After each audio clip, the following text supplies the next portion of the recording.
The following is a Comfortably Zoned Radio Network production. We are back. St. Louis baseball, past, present, and future. I'm Ralph Tyko with the Comfortably Zoned Radio Network. Al Blumkin is here. The host of the show, Gene, the Yankee-hating machine, is here. Gene Hutmaker. We come to you with a heavy heart this evening. I'll let Gene explain why. Gene Hutmaker. Yes, great shortstop Bud Harrelson has been diagnosed with Alzheimer, and it's pretty sad state of affairs for that. Yeah, we're talking off the air how the three of us are about the same age. He's a year older than me at 71, and a year younger than you guys, maybe 2 years younger than Gene. He's a year and 10 days younger than I am. Okay. He was born on D-Day. He was born on.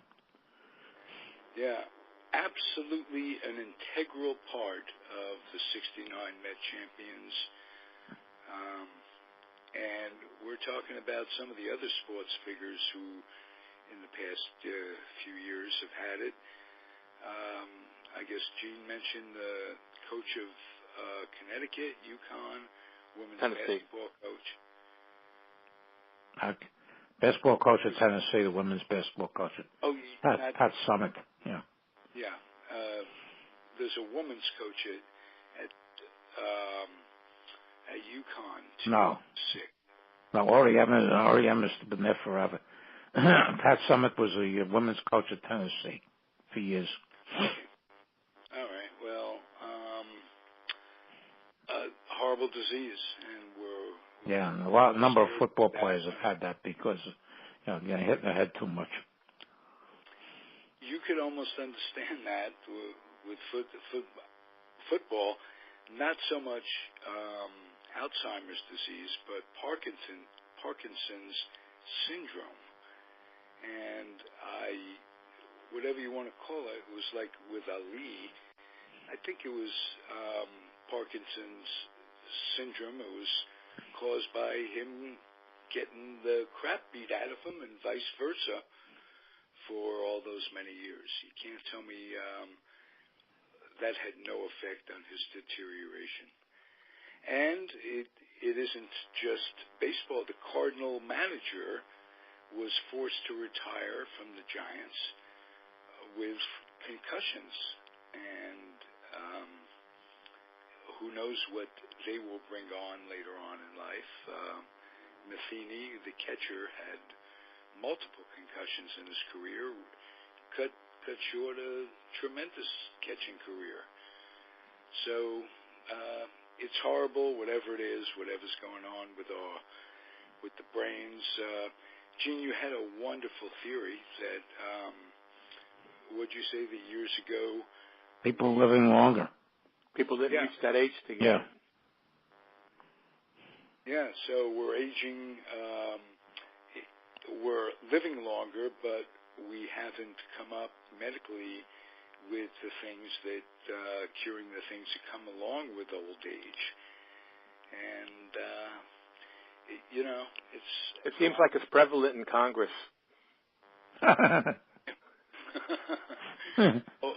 Always has been. Yeah. Has to be a reason why a gaggle of geese are called a gaggle, but a gaggle of baboons. What is it? Congressmen are, I don't remember that saying. It was silly, but Mark Twain. Baboons is I think it was Mark Twain said years and years ago that he said this about the California legislature, but you could say about any legislative group. It says when they're in session, your life and your property are in danger. Right. But, it's city and state government as well. Oh, yeah. And I'll bet, for whatever reasons, the two of you have been involved in some sort of city, local ordinance stuff that you just go, boy, the powers that be are just nuts, and you have to deal with it. Socrates also said, somewhere along the line, was that we get as representation our representatives represent us, and if they're corrupt, that's because it comes from a corrupt society. So I don't know. Sports is a refuge. Let's put it that way. Definitely. Okay. On a personal note, speaking of sports and a refuge, I got to see on Infinity number 42 for the first time. Oh, the movie? Yeah. I've seen that a number of times, yeah. I will now that I have it as well. Gene, did you see it? Yeah, and one of the first ones I saw, the original, back like in 1953, with Jackie played himself. Right, and I must say, only about 2/3 of the way through it. I've got it on hold, as it were. There was, just as I was finishing my session, a thing on Enos Slaughter, where Enos Slaughter's instance of allegedly spiking Jackie on purpose was brought to light. You're a Cardinal fan. Can you be objective about Enos Slaughter and tell us what happened, Gene?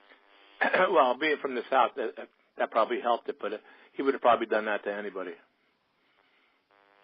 Okay. He was noted, not noted as a thug, but noted to be all out. Yeah, like Pete Rose had, like with the Fossey incident. That'd be something Slaughter would be.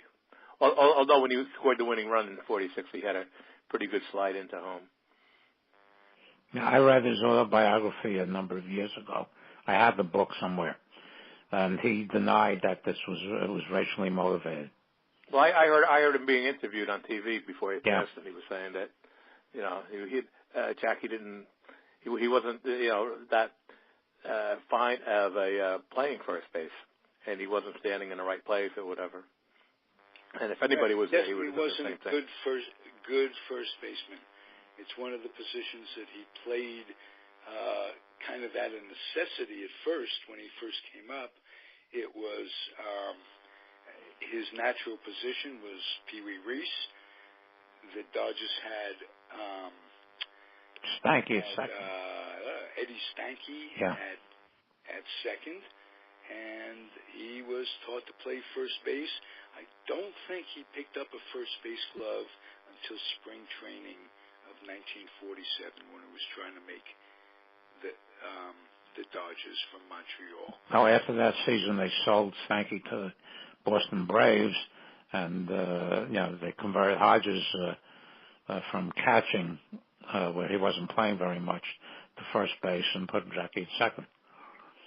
And that's when a year later they brought up. Halfway through '48, they brought Campanella up. That's one of the things that set DeRocher off. Between then, was it Bruce Edwards? One of the things that set Rickey and DeRocher to the break that they had when DeRocher left the Dodgers to go to the Giants was that Edwards had a sore arm, and they had a couple other catchers who weren't really good, and DeRocher was screaming for Campanella, and Rickey used Campanella to break the coal line in the American Association. And then came up in '48. Yeah, it came up midway through '48, but by that point, the problems between Rickey and DeRocher had gotten totally out of hand. Yeah, Edwards had a great 1947 I always knew of the abuse. too. Yeah, it's well documented that Jackie stood up to. The movie portrays the manager of Philadelphia, Chapman, as being so much more vile and viral than words can say. You read it, that's one thing, but you'll see it and you hear the tone of his voice and you see the expressions on his own players in the dugout. It was really well presented. Like, some of them absolutely put their heads down and just couldn't even look or hear. And it was reflected in the town of Philadelphia itself. Like, there was a scene in the movie with the Dodgers bus with the Dem Bums on the side. It was really cute. They pull up to a hotel in Philadelphia when Jackie came in for the first time, and the bellboys just turned around and walked inside. The manager comes out. You guys are not welcome here. You have a black player and this, that, and the other thing, and we refuse. This is a young man who just got out of this service, serving his country, and it just to not read the words, to just watch the words being said and listening to him, the expressions. It was I had tears in my eyes for the man. He's been dead for 30 years. It's horrible. Well, he was court-martialed when he was in the Army for not moving to the back of the bus. Right. And he was acquitted, but just the idea of that, I mean, it was just... Truman was the one who desegregated the Army and the military in the, a year or two after World War II. Well, Jackie was one tough guy. And once he was given the clearance after the 3-year period, yeah, especially the things he said about Lorraine Day to DeRocha. By that time they hated each other. Yeah, you can imagine what Yeah, the Dodgers and the Giants. There was the DeRocha move from the Dodgers to the Giants just exacerbated that rivalry. 100 times from what it was before. And they stepped on Carl Furillo's hand, and and that was my first year, and I wanted Rich Haynes to win the batting title, and not that it was his fault, but Furillo couldn't play the last 3 weeks of the season, and he couldn't go down. He hit 344. Haynes hit 342. Yeah. Because I think it was DeRocha stepped on his hand in a brawl. Yeah. Because Furillo, Peter in his book, Peter Goldenbach in his book Bums points out that Furillo really hated DeRocha. Yeah, I don't know what precipitated that hatred, I wonder. Because Furillo, one of the things I know is that Furillo was accused, and he felt unfairly, of signing a petition against Robinson. Oh, okay. Furillo was really, infuriated that DeRocha, believed that. Yeah. Another guy who comes off is Kirby. What is it? Kirby Higbee. Kirby Higbee. Higbee. Yeah. Oh, he was a big winner for the 41 Dodgers that won the National League pennant. Bobby Bragan. Now, Bobby Bragan is a guy that, in a way, comes off good. Originally, he was going to sign the petition, and he had a talk with Ricky. Ricky says, "You sign the petition, you're gone. I'm going to trade you." He agrees to it. He plays with Jackie for 2 or 3 weeks. He comes back into, and remember, Bragan was a real redneck cracker. He's from Alabama. Yeah, South. And he got a rep. He got a rep later on, especially when he was a minor league manager, for helping black ball players. And Maury Wilds, who was, in the Dodger system as a minor leaguer for 7 years, gives Bragan an awful lot of credit for, having him switch hit and, making him as a success in the major leagues. Yeah, and so it goes to prove that leopards can change their spots, that who you are isn't where you're from necessarily. Harry Walker helped the Mets win the 1969 World Series. Because Harry Walker did. Yeah, because... what role did he play? I don't remember that. Okay. Don Clendenin was traded to Houston, and Don Clendennin would not play for a racist cracker. So they had to renege on the deal. They kept him in the midseason. He went to the Mets. Wow. Without Harry Walker as the manager, he would have went to Houston. That is great. And without Clendennin, there is no 1969 championship. No, there are a few people in there that, ironically, portrayed in the movie was a little boy named Eddie. Do you remember that? He was a black. That was Ed Charles, yeah. It was Ed Charles, right. And I looked for it. I don't remember if they mentioned his last name. He's a little cute. No, after the movie, they go the thing. What happened to this one? What happened to that one? And all of it. That's when. Oh, okay. Yeah. Gotcha. Yeah. You know who comes off looking really well is naturally Pee Wee Reese, but Branca. But Big Ralph, number 13, Branca, is Howie Cosell used to call him on pre-game Met shows years ago. He comes off as a real human being who one of the first, Gene Hermansky, greets him and is on his side. But, you know, you see his interactions in that first year in the dugout and the dressing room, the locker room. All right, Ralph, get it together. And there were a number of them that just accepted him begrudgingly, only because, first of all, they had no choice, and second of all, he was making them a winner, and they begrudgingly respected him really quick. Some of them, again, like guys like Bregan, changed over a period over their lifetime, and they morphed into human beings after all. But who did he have a fight with in the movie when the Dodgers were being turned away from Philadelphia? A lot of the players were standing outside. That was Dixie Walker. That was Dixie Walker. Yeah. Okay. They shipped to Pittsburgh after the season, a trade that brought them Preacher Rowe and Billy Cox. Okay. Harry Walker explained his position is that he owned some kind of hardware store or something, and he couldn't go back home playing with it because they were so racist where he lived that it would affect his customers coming into the store.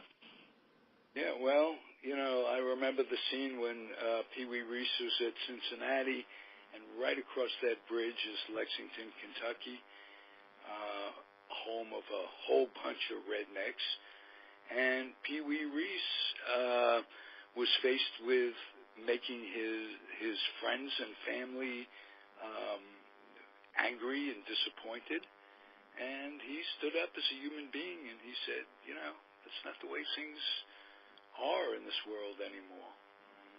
Not that it's right, but generally you could understand how the people felt, the players felt, because basically the whole country was racist.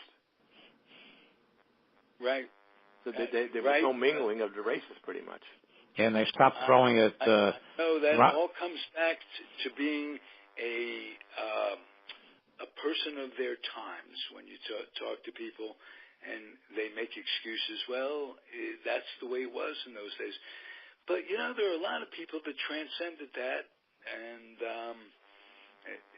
refused, in any generation that we live in, refused to be identified as a person of their times. And we're faced with that right now in this country.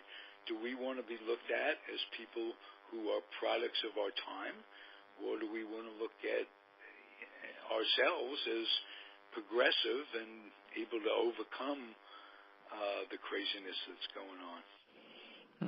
But by the way, the opposition stopped throwing at Robinson and Campanella when Newcomb came up in 1949 and started throwing back at them. You wouldn't want to get hit by a nuke pitch. No. There's something on YouTube that I was looking at the other day.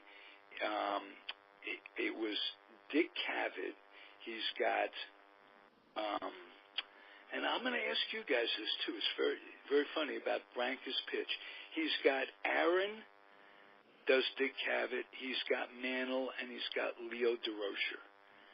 And Leo DeRocher is talking about just what you were talking about, is that in 1951, he was screaming so hard at Newcomb, trying to get him into a fight, so they'd both get thrown out of the ball game. But DeRocher, the little punk that he was, and says that I wanted to get Newcomb to come over and start a fight, but I didn't want him to fight with me, so I brought Clint Hartung, yeah. Yeah, he had just been inserted into the game to play third. To run for Don Mueller. Sprained his ankle. Yeah, they ran for Mueller. Third. Yeah. And he's worried. He wants to entice Newcomb, but he's got Hartung with him, and he keeps saying, I got this big Texan kid standing right by me. And then in this YouTube video, and it's easily accessible if you just type in Dick Cavett and those guys, he talks about the strategy behind throwing Thompson the fastball. He says, and I quote, he says, the pitch that Branca hit a few days before for a home run was a slider. And I was always led to believe that that pitch was a fastball as well as the second day's home run. And what Thompson had a home run off Branca in the first playoff game. He had a home run off Branca in the first playoff game at Ebbets Field. Was that off of a slider? I have no idea. Okay, I thought it was a fastball, and that all those years later, I thought Branca was being stubborn, trying to get another fastball by Thompson. But apparently that was designed. They didn't want to throw him a slider because he popped the slider in that first playoff game.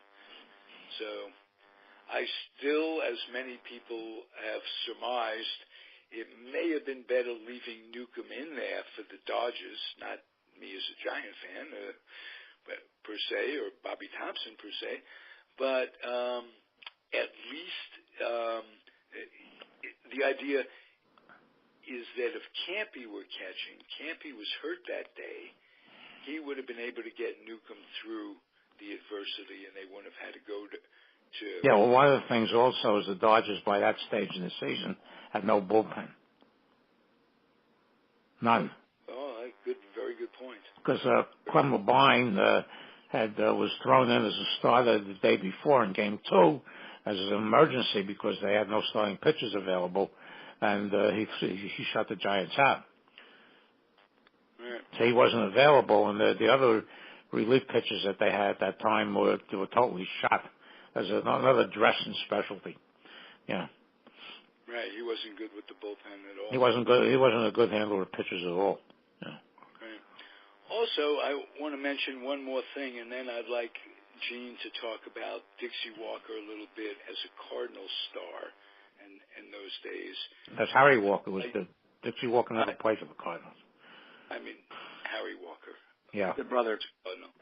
Dixie was his equally racist brother, no doubt. If you name Dixie, I bet you have a pretty good start at being a racist back in those days.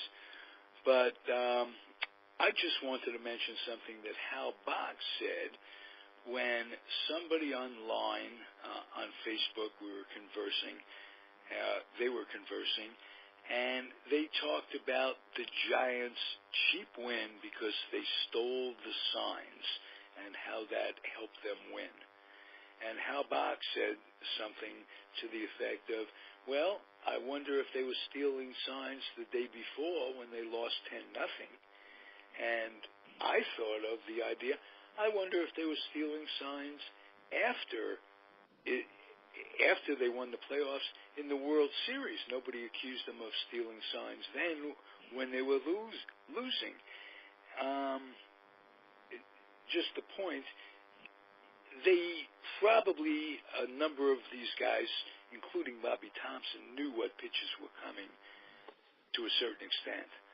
But they faced them a lot of times, and the Yankees took 2 out of the 3 games in the Polo Grounds in that World Series. Right. Now, I read somewhere, I think it was in Green Cathedrals or the book by the Wall Street Journal guy. Oh, Echoing Green. Echoing Green. Yeah. I always confuse those 2 books.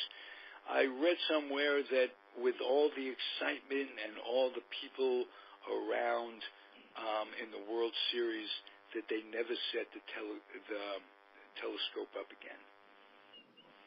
So there you go. Well, you still have to hit the ball. You still have to hit the ball. And if you know it's coming, it got to be in the location, so it's not so you get the immediate bat on it. But if you know it's coming, it's always a little bit easier. You might have thought that with all down the stretch, with the Giants having this terrific success coming back, that the Dodgers might have thought, well, could they be getting our signs? Should we change the signs up? That might. Well, there were a couple other factors. Furillo and Snyder stopped hitting, and as I mentioned earlier, the pitching staff, to a large extent, was shot. No, they had no relievers, and they were using the starters, on very short rest. It was not quite as bad as the '64 Phillies, but it was pretty bad. Now, Picciarello was 22-3 that season, was unavailable to pitch in the playoffs, 3-game playoffs. Oh. Yeah, when Newcomb got into trouble, who they have warming up? They had 2 starters, Branca and Erskine, warming up because they had no bullpen by that point. Good points. Gene, Harry Walker, his role with the Cardinals, how great was he? Well, he won the 1946 World Series. Okay. He got the hit, single, double, whatever you want to call it, but that scored on. And he had in that series, he had a good World Series, so he hit like .412, and he was a big guy in that World Series. And then they traded him the next year, and then he hit .363 for the Phillies and won the batting title in '47 for the Phillies. Whoa! And Dixie won the batting title in '44. Yeah. So the brothers both won a batting title. Dixie was with the Cardinals too? No. Dixie was with the Dodgers when he did that. And he was a Yankee. Okay. Came up with the Yankee. And then Dixie got traded. Was traded after the '47 from the Dodgers to the Pirates. The Dodgers got, as I mentioned earlier, they got Billy Cox and Preacher rolling that deal. It was one of the better ones. Dodgers. Cox was terrific at third. Cox was like Brooks Robinson from what I understand. Just before my time, but by reputation, he was supposed to be terrific. He had some problems too. He had problems of adjusting. He contracted malaria in World War II. Oh, was that? He had a very rough time of it in the service. But there's a story I read in one of the books on Stengel that he was once asked. This is when Brooks Robinson was becoming the top. He says, and he said, somebody said that, or might have said to him, Mrs. Stengel, this is the best third baseman you ever saw. He says, no, he's number 2. He says, who's number 1? He says, number 3 in Brooklyn, which is Cox. Oh, yes. Pretty high. Billy praise. Cox resented the fact when Jackie moved to third. Yeah. Once they got Gilliam. You know, when they went up putting Jackie in left field and they put Cox back at third base in 1953. You know, Cox was on the way down and they got rid of him. The 54 was his last year there. And they got rid of him because he was 35 years old at the time, at least. You mentioned Gilliam, and we all get ideas of who's good and who's bad. As fielders, a lot of it is reputation. I'm rereading for about the 5th time a book called A Day in the Bleachers by Arnold Hunno. And I'm at the point where it's pregame and he's discussing the teams and what's happening. And he mentions that Davy Williams, the Giants' second baseman, gets short shrift in terms of defensive abilities. He was a great second baseman, and he's saying that Gilliam struggled, at least initially, with the double play at second base, and that hurt the Dodgers a lot through the course of that season. What I'd like to know, and this was written in 54, Gilliam I think he was a rookie in 54. 53. 50. He was a rookie. He didn't come up there till 53. Rookie of the year. Yeah. Against Harvey Haddix, who should have gotten it. 20-9. The Cardinals. The Cardinals also, I think, Gene will back me up on this. I think they had Rapolsky and Jablonski as rookies also that year. No, right. The Polish connection. But one of the problems with Davy Williams is he had a very short career. Jackie Robinson bunted a game, I think it was in 1955, to try to get Magley to cover first base. Because he and Magley were going at it, and Magley didn't cover, and Davy Williams covered, and Robinson crashed into Davy Williams, knocked his back out, and he had to retire it, at the end of that season. He wasn't there that long. Interesting. I'd like to know, did Gilliam become a decent second baseman on the double play over the years, or was that always his weakness? I guess because they moved him around a lot after that. I don't think he was a great second baseman because by the time they got to L.A., he was playing third. Right. But his signature play was in the 1965 World Series in Game 7. Yeah. The Twins had some guys on, and maybe Allison hit a shot down or maybe Versailles. One of them hit a shot down the third base line, and he snagged it. If it goes down the third base line, they would have had a run in and another runner on third probably against Koufax. Well, he played almost his whole career in L.A. at third because they used Charlie Neal at second base. Charlie Neal was the second baseman in the 59 World Series. He stunk. They wound up with that switching infield with Parker and Fever at second and Wills and Gilliam. Gilliam was the third baseman there. Right, and Charlie Neal was the guy. Yeah, he went downhill very quickly. He went really downhill. And what I remember most about Charlie Neal was the first game of the 63 season. I don't remember if Marty Rose and I were there together. I think we must have been. But the first pitch, ground ball to third base. Charlie Neal's playing third base, throws it away, and that started the 63 season off with a whimper. Yeah, he went down very, very quickly. I don't know whether it was any personal things outside of the ball field or they had problems with alcohol. I have no idea what caused that, but He deteriorated very, very rapidly. I heard that was the problem. I was talking to Robert Cole, the Dodger historian, about that, and we both did a little research on the internet, cursory stuff. Couldn't find anything definitive about why Neil went downhill, and certainly nothing that alcohol or drinking came up in our cursory research, but it was something. He went downhill. He was very young. Remember, he was Rookie of the Year in '59. Not Rookie of the Year. No. Up for. Rookie of the Year was McCovey. Mm.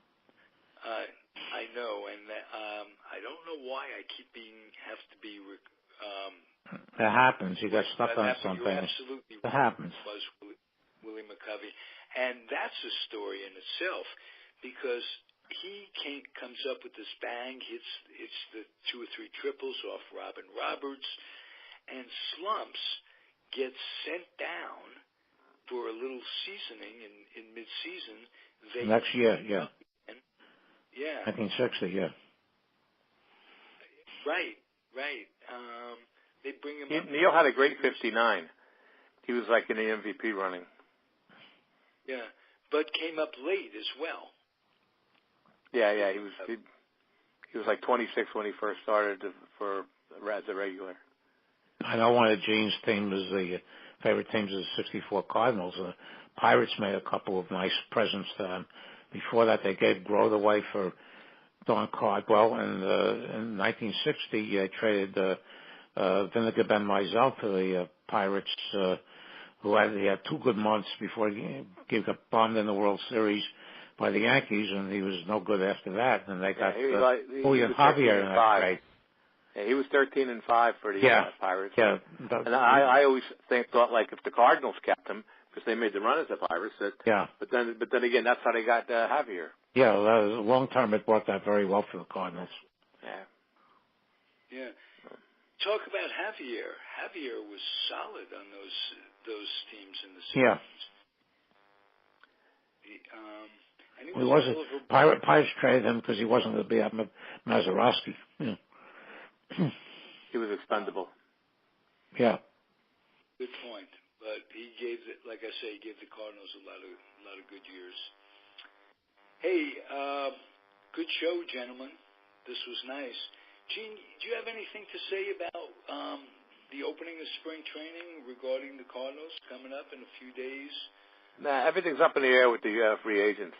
Everything's on like hold right now, finding out what's going to be going on.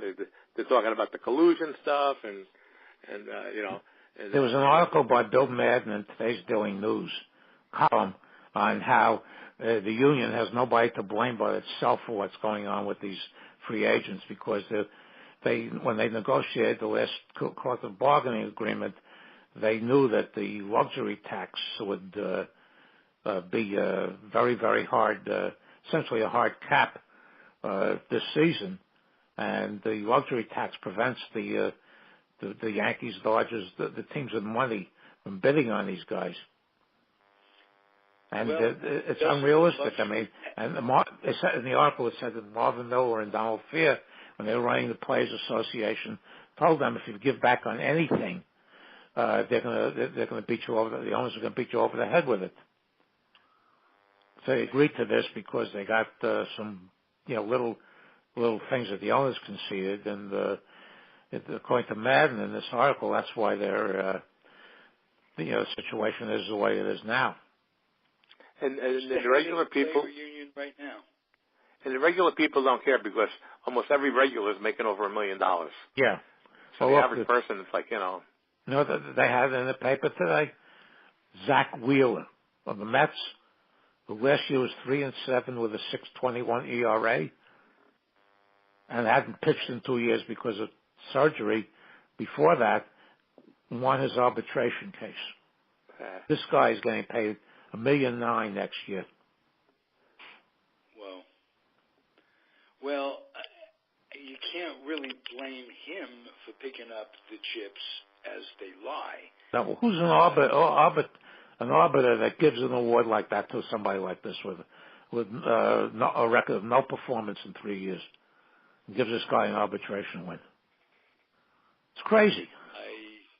You got to blame that on his agent going in. Unless the Mets, it depends on what the they Mets offered. can't defend themselves in the arbitration case. It depends on what they offered him too, with the Mets. Yeah, they offered. According to the article, they offered them 1.5. They got 1.9. Huh? Yeah. So they couldn't. I mean, wouldn't it be better for the kid's head and for the team's well-being, they could have split the difference and not go into arbitration? Arbitration forces the team to come out and say all the bad things in front of the player's face, reasons they don't feel that they could win with him, this, that, and the other. It can't be good for his head. Any player that goes through arbitration. The thing, what have they gotten out of this guy for 3 years? They got 2 years on the DL, and last year 3-7 with a 6 something ERA. Where do you come off even offering a guy like this a contract? Well, it's based on potential, and you blame him for the injury. Can you blame the player for the injury? It doesn't matter. If your management said, what am I paying this guy for? He hasn't produced. He's been hurt all the time. Why am I giving him even a nickel? Well, that's the hardline approach. And they're relying on all these pitchers that have spent most of their career on the DL. This is what they're relying on. Yeah.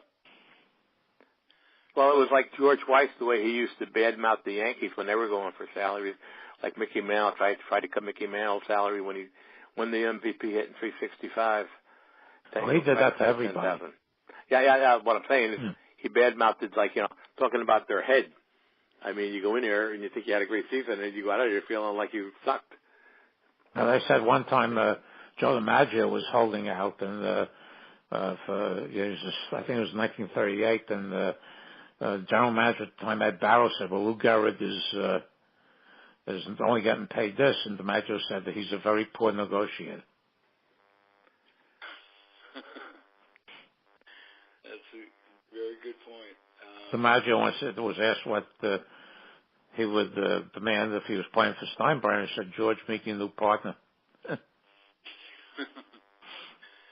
Well, it's his negotiating skills that led to him not being beloved with the Yankees. Yankee fans took that out on him.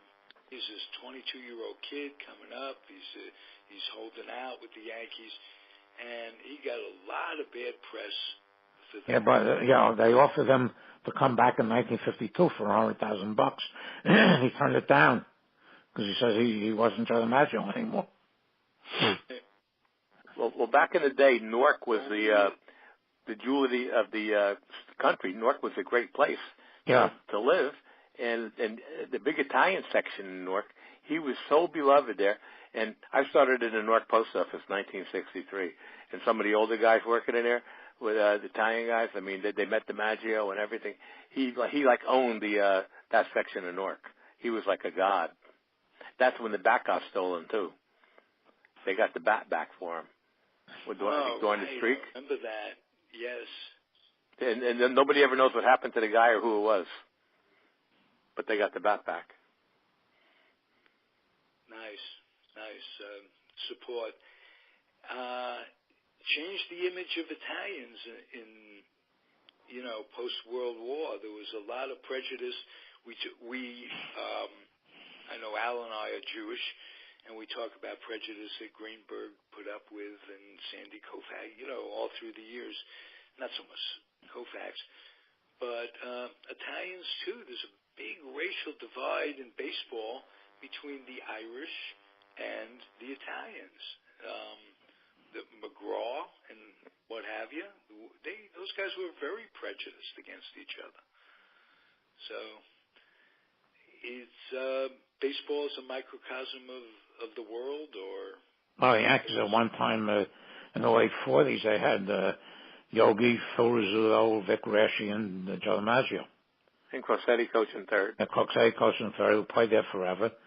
Earlier they had Tony Lazzeri. Yeah. They had Crosetti. Yeah, you just mentioned him. Yeah. And back in the day, Marius Russo was during the war years. Right. In fact, I thought when I was younger, I thought that they were going to bury Crissetti under the third base coaching box at the old Yankee Stadium. He was there so long. He was there for a long time. Yeah. I don't think he got along with Maris because he was a root player, right? He played with. Yeah. Yeah. I think he had more rings than Yogi, if I'm not mistaken. Like 20 something. Yeah. Unbelievable. And he was part of that Northern California Connect that the Yankees had. With Lazzari and Crissetti and DiMaggio all going to spring training. Charlie Silvera came out of that area. So did Jerry Coleman. Yes. I think Bobby Brown also. I'm not sure. I'll have to look that up. But Bobby Brown may have come out of there also. Yeah, well, they went to spring training and Joe DiMaggio never talked. Yeah. The whole way there. There's a great story. One of the reporters when he got to spring training asked him if he could give him a quote. And DiMaggio thought that quote was a soft drink. So he, at that time, that's how limited vocabulary DiMaggio had. And later, because of his lifestyle on the road and his reclusiveness, he read a lot, did a lot of crossword puzzles, and became very, very bright. And, you don't become bright, but he became self-educated. Let's put it that way. I think he also read Yogi Berra's comic book. There's a story that I think Peter had in his book, and I never heard that in a few other places, where I think it was either 1948 or 1949, and Berra begged out of catching the second game of a doubleheader in Washington, where it's about 100 degrees, and they go into the dugout. They lost that second game, and DiMaggio was in the clubhouse out on his feet, and Berra is joking with him. Says, he gives that stare to Berra. Says, "You're 23 years old and you can't catch a doubleheader." And Berra never asked out after that. Right. That the famous expression from that clubhouse to a veteran to a rookie: "Don't mess with our money." Yeah, except mess is what they printed. Yeah, exactly. Yeah. But they were very concerned about getting their World Series checks. Oh, yeah. Because Weiss was so cheap that he built that into the negotiating. He'd say, well, we're going to cut you $1,000, but you have a chance to make $3,000 in a World Series share. Way to motivate. You got to give the guy credit. It worked. Well, I think I told you that's why my father became a Yankee hater, because he used to caddy for him when he was running the North Bears in the Montclair Country Club, and he tipped his caddies the same way he cut their salary. So my father became a Mel Ott, Carl Hubble Giant fan. Oh, I didn't know that. You could have very. That's one of the reasons why my dad then became a Yankee hater. You know, one time when quite a few years ago, somehow some TV station, and I think it was Kingston, New York, got my name and asked me to do a segment on a TV program they were doing about George Weiss. So I wanted to say that he would have made a great commander of a Nazi death camp. But at the end, I decided they probably would cut that if I said it. But he had the temperament for that. And he almost had a coronary after the Copacabana incident, but that worked to his advantage because he then had an excuse to get rid of Martin. Yeah. He hated Martin. You know, he hated anybody that gave him a tough time. I know Vic Raschi. I've read a number of places that Vic Raschi gave him a tough time. So when Raschi started to decline after in 1953, in 54 they sold him to the Cardinals. When I was 10 years old, I heard that on the radio. I was up all night crying. Well, the thing there too, he was getting older, and they had Bob Grimm in the minors, and came up with 120 games. So. How many guys came up with the Yankees? Bob Grimm, Johnny Cooks. Yeah, okay. The 1 or 2 years, Tom Stuyvesant. For the 10 years, from 55 to 64, they had a slew of guys that would come up and have 1 or 2 years and blow their arms out, and would be it. There was no Tommy John back in those days. Or Ditmar is a guy that came Boughton, Ralph Terry. Right?